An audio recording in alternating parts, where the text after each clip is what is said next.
उत्पत्ति 12 में परमेश्वर द्वारा बुलाए जाने के साथ अब्राहम की कहानी शुरू होती है। परमेश्वर अब्राम को अपनी मातृभूमि छोड़ने का आदेश देता है।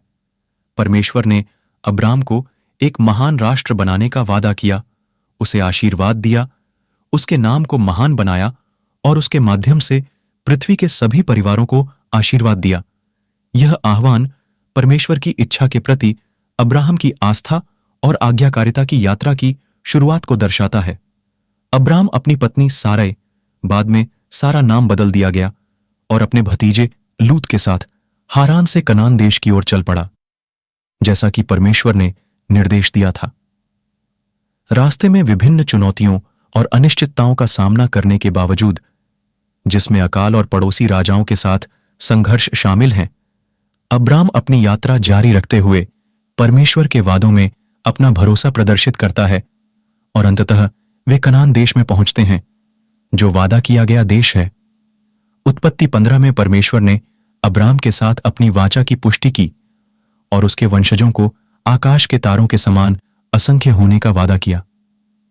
यद्यपि अब्राम को अपनी वृद्धावस्था और संतान की कमी के कारण आरंभिक संदेह था, फिर भी परमेश्वर ने उसे उसकी विश्वास योग्यता का आश्वासन दिया और उसके साथ वाचा स्थापित की। यह वाचा एक बलिदान अनुष्ठान के माध्यम से तय की जाती है, जो परमेश्वर की अपनी प्रतिज्ञाओं के प्रति प्रतिबद्धता का प्रतीक है।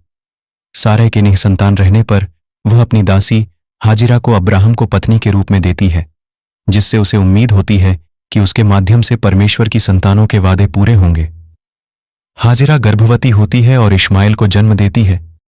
हालांकि परमेश्वर अपनी वाचा को विशेष रूप से सारै के माध्यम से पुष्ट करता है, जो चमत्कारिक रूप से गर्भवती होती है और अपने बुढ़ापे में इसहाक नामक एक पुत्र को जन्म देती है।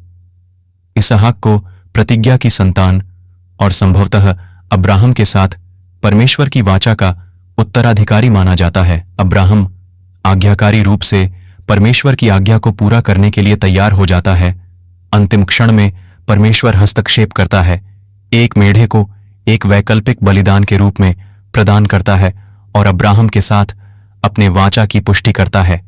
अब्राहम अपने पूरे जीवन में परमेश्वर के प्रति अपनी विश्वास योग्यता और आज्ञाकारिता का प्रदर्शन जारी रखता है। अब्राहम की कहानी में सबसे बड़ी चुनौती वो है जब परमेश्वर उसकी आस्था की परीक्षा लेता है तथा उसे अपने प्रिय पुत्र इसहाक को हम-बलि के रूप में बलिदान करने का आदेश देता है। बिना किसी हिचकिचाहट के अब्राहम ने पालन किया। परमेश्वर की संपूर्णता में अब्राहम अपना पूरा भरोसा दिखाते हैं। जब अब्राहम इसहाक की बलि देने के लिए तैयार हुआ तो परमेश्वर ने हस्तक्षेप किया, एक विकल्प के रूप में एक झाड़ी में फंसा हुआ मेढ़ा बलि के रूप में प्रदान किया।